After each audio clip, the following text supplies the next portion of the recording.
Em 1943, uma pedreira na África do Sul revelou ser um local repleto de animais do passado. Mineradores descobriram ossos de girafas de pescoço curto e até dentes de elefante. Mais tarde, na década de 90, as minas se tornaram parte do sítio West Coast Fossil Park. Com isso, mais fósseis foram sendo encontrados e hoje esse local é muito importante no estudo sobre as origens.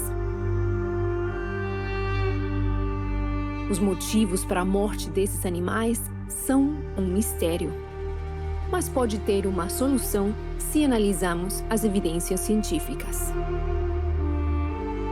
Por isso, no programa de hoje, eu vou entender como são estudados os fósseis. Podemos dizer que os ossos não são de uma hiena, não são de um gato.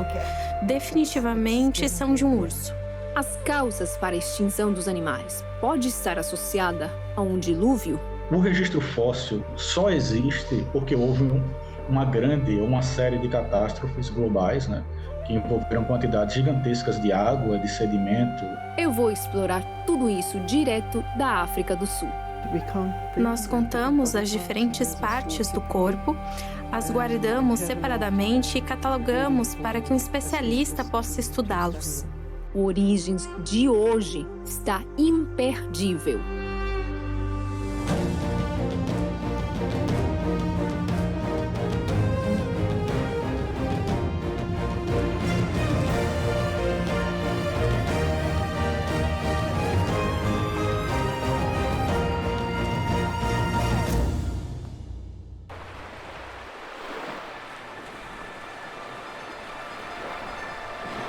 África do Sul, o país mais rico e poderoso do continente africano.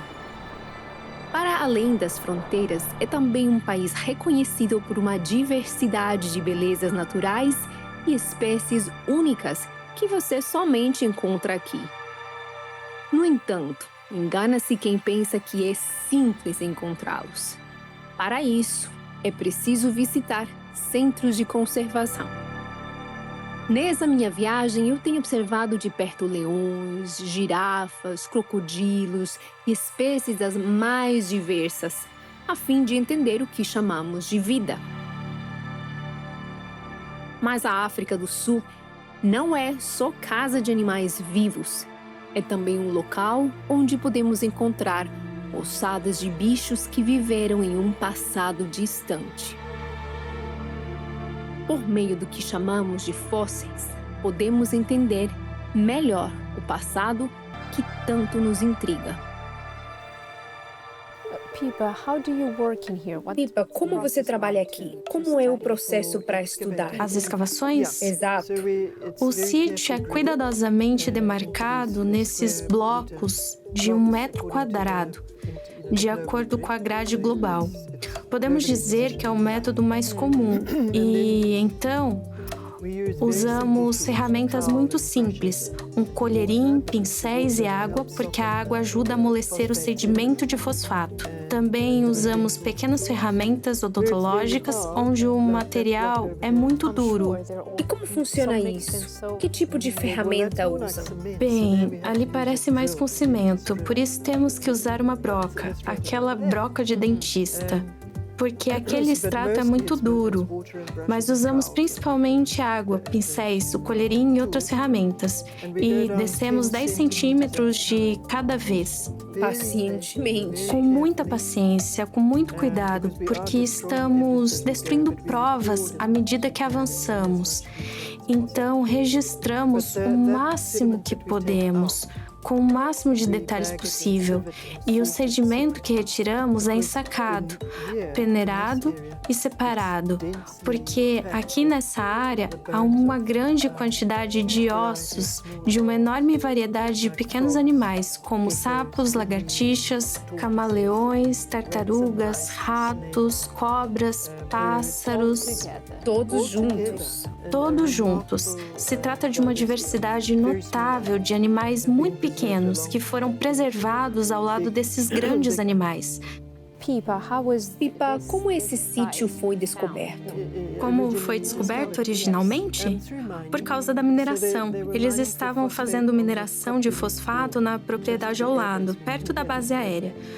Por isso conseguimos ouvir aviões. Isso foi nos anos 1940. As rochas de fosfato estavam próximas à superfície e eles simplesmente quebravam as rochas. Mas aí eles também descobriram fósseis. Então, alguns pesquisadores da cidade do Cabo foram alertados para o fato de que os ossos foram encontrados nessa montanha de fosfato. Então, eles vieram e foi aí que a pesquisa começou. O primeiro trabalho publicado foi em 1958, feito a respeito dos ossos do civatério e sobre um dente de elefante. Então, a mineração foi realocada para essa propriedade, que era uma fazenda que eles compraram. E aqui começaram a minerar a elevação de fosfato, que você pode ver ali.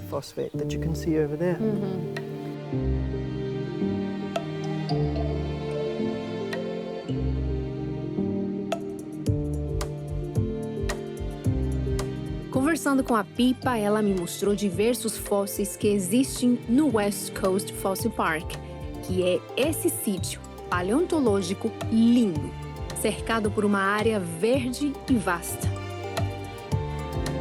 Durante o nosso bate-papo, eu pergunto a ela como os especialistas identificam o fóssil de um animal, como, por exemplo, o urso africano já extinto. Como saber que se trata de um urso e não outro animal? Os dentes foram muito reveladores. E dentre os ossos, através do crânio, podemos dizer que os ossos não são de uma hiena, não são de um gato e que definitivamente são de um urso, baseado na morfologia dos ossos. Porque hoje em dia seria inacreditável a ideia de ter um urso na África. Sim, certamente. Por isso nós o escolhemos como o logo do West Coast Fossil Park. O trabalho de descobrir fósseis, separá-los e estudá-los é minucioso. Por isso, a nossa guia e uma grande pesquisadora, a Pipa, nos leva até o laboratório do West Coast Fossil Park. Aqui ela explica melhor como são separados os ossos dos animais, tanto os grandes quanto os pequenos. Aqui temos uma bandeja do que chamamos de microfauna. Cada 10 centímetros de terra é embalada, peneirada e classificada separadamente. Aqui separamos fragmentos de ossos das pedras e encontramos pedaços de ossos muito pequenos que tentamos identificar. Não são todos, mas dependendo de quão bem preservados estão, podemos identificá-los. E vocês encontraram ossos de sapos? Muitos sapos, eles são muito comuns. Temos uma especialista estudando eles e ela identificou ao menos 23 novas espécies de sapos. Então, os separamos pelas partes do corpo, como o crânio ou o crânio posterior, de diferentes animais. Então, temos alguns pássaros aqui, camundongos, dourados, alguns musaranhos elefante, alguns ratos, alguns musaranhos normais, topeiras, coelhos. Não encontramos nesta caixa, mas há também camaleões, lagartixas e lagartos. Então nós ensacamos os fósseis e cuidadosamente os rotulamos. Contamos as diferentes partes do corpo, guardamos separadamente e catalogamos para que um especialista possa estudá-los. A forma como fazemos nos permite reposicionar. Podemos dizer, isso veio de tal camada, de tal quadrado. Obviamente, não podemos posicioná-los exatamente, não nos apegamos a esse detalhe, mas nos ajuda a quantificar a concentração de animais pequenos comparado com os grandes que estão preservados naquela área. E outro estudo que se seguirá em alguma etapa é a fragmentação.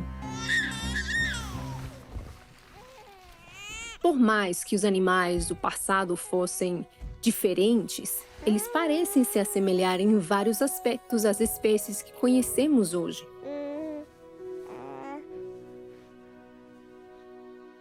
Na formação do fóssil, ela é uma formação pontual, episódica. Ela não se repete nos dias de hoje, né?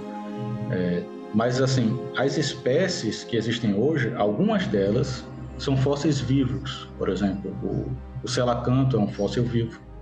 O caranguejo ferradura, que é encontrado no México, é um fóssil vivo. Existem lagartos também, que são fósseis vivos. Então, essas espécies dialogam com um passado hipoteticamente distante, mas essas espécies em nada evoluíram. Já foram encontrados fossilizados em âmbar, que é uma resina fóssil, espécies de aracnídeos já foram encontrados, formigas já foram encontradas, né? Lagartos foram encontrados fossilizados em âmbar, e eles são idênticos às espécies atuais. Então, embora muitas espécies tenham sido extintas, né, as espécies que existem hoje não são assim tão diferentes das espécies do passado, né? Elas são adaptadas ao ambiente de hoje. Por exemplo, nós não temos mamutes nos dias atuais porque o clima mudou drasticamente. Mas se não tivesse mudado, nós teríamos. Mas temos os seus correlatos assim, mais próximos, os elefantes africanos, por exemplo. Então, assim, na minha opinião, sim, os fósseis eles fazem um diálogo com o presente, né? Embora em termos geológicos, não. Em termos geológicos, a geologia que ocorreu no passado para formar os fósseis, ela foi única. Foram episódios massivos, né, de deposição que foram únicos, eles não se repetem hoje. Mas os animais não são assim tão diferentes, né? Aqueles insetos, as libélulas, já existiam no passado, só que um tamanho bem menor, né? Crocodilianos também já existiam. Então existe sim uma semelhança muito grande entre espécies atuais e espécies que teriam, hipoteticamente, centenas de milhões de anos. Mas o que teria produzido mudanças nas espécies? Alguns animais se assemelham como mamutes do passado e os elefantes africanos do presente, e ao mesmo tempo apresentam características diferentes, como o tamanho das orelhas, os pelos grossos que protegiam os mamutes do frio. Para entender mais sobre as mudanças das espécies e desse passado enigmático, vai ser preciso um olhar ainda mais profundo do que está bem diante de mim.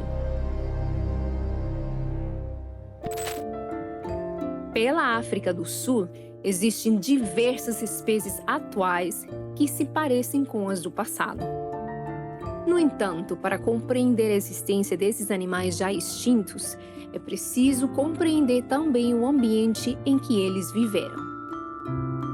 E um animal que nos ajuda a entender melhor isso são os proboscídeos, que é um grupo de animais onde pertencem os mamutes e elefantes africanos. Até que, de modo razoável, o comportamento deles, pela própria estrutura física, então a gente compara com os elefantes que vivem hoje, então nós conseguimos saber mais ou menos como eles teriam se comportado. Outra característica muito importante é que nós já encontramos várias dessas criaturas congeladas, né? Não só os fósseis, né, os ossos, mas também elas congeladas. Ou seja, preservou o tecido mole. Então nós conseguimos observar os órgãos, nós conseguimos observar até, por exemplo, o intestino, né, o estômago, e saber o que aquela criatura comeu nas suas últimas horas de vida. Então é muito interessante. Muitas delas morreram congeladas, né, devido ao frio, no caso do mamute, por exemplo, e ficou soterrado em um ambiente que é conhecido como permafrost, que o próprio nome já indica que estava congelado permanentemente.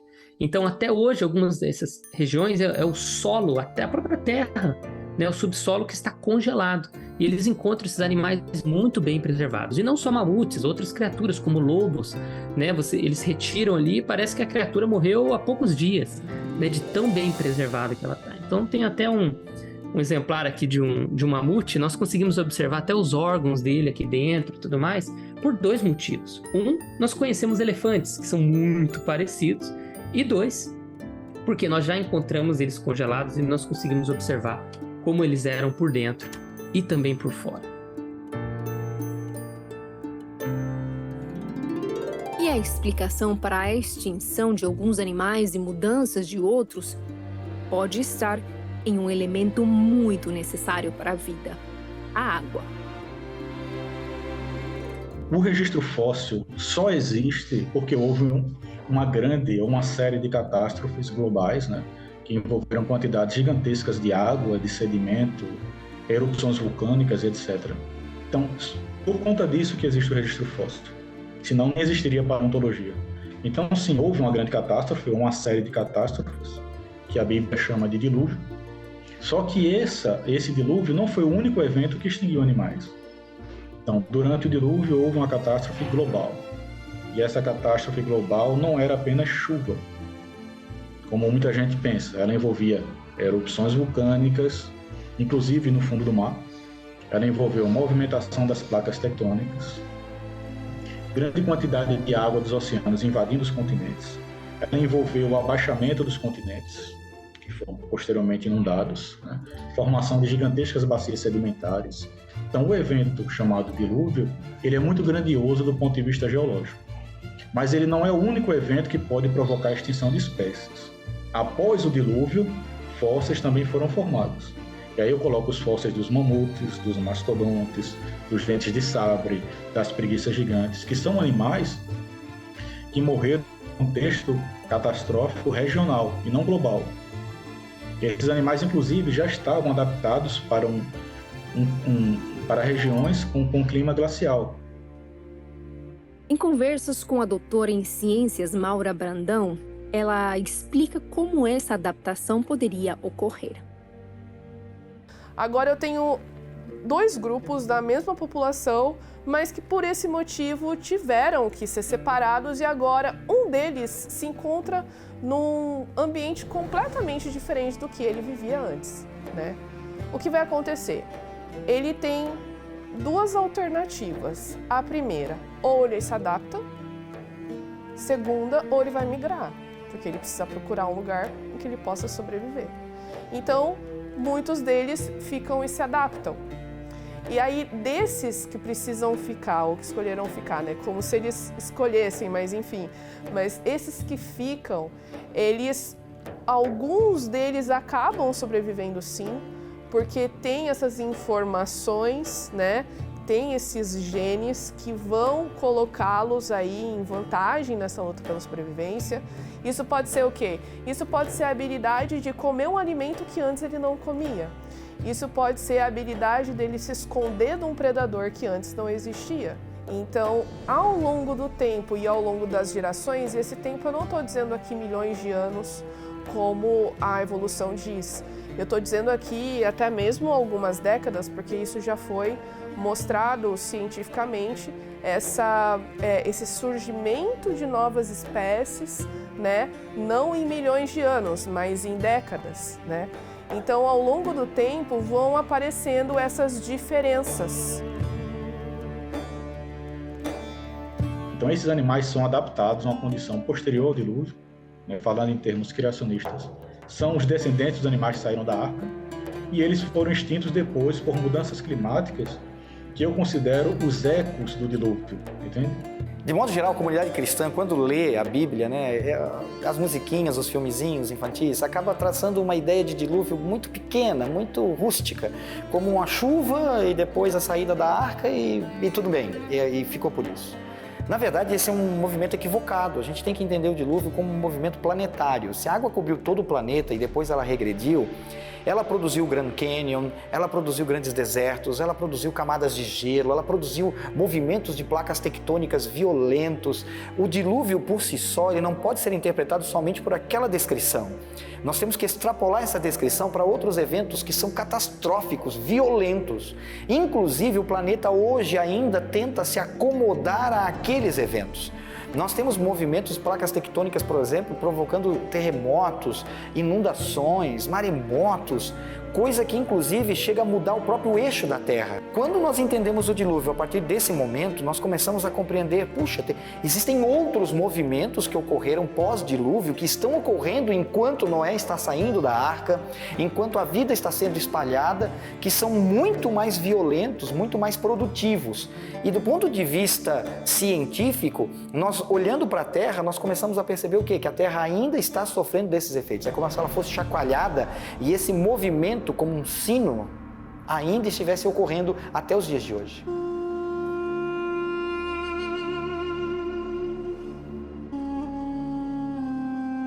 Olhando para o passado da Terra e dos animais, é possível ver evidências de que o dilúvio citado na Bíblia e a crença de que os seres vivos possuem uma programação para se adaptar às mudanças parece ganhar ainda mais sentido. Se a gente acredita que nosso Criador é poderoso, a gente acredita que Ele nos criou com capacidade de adaptação. Porque vamos imaginar, tá? A gente que acredita na Bíblia, a gente acredita que Deus criou o mundo em 6 dias, descansou no sábado, aí veio o dilúvio, destruiu a terra, mudou a geografia, mudou o clima. Imagina esses animais saindo da arca depois do dilúvio com a terra desolada. Se eles não tivessem capacidade de se adaptar, capacidade essa dada por Deus, será que eles sobreviveriam no mundo pós-dilúvio? Não sobreviveriam. Então eles tiveram que se adaptar, por exemplo, a um novo tipo de alimentação, eles tiveram que se adaptar a um clima diferente, né?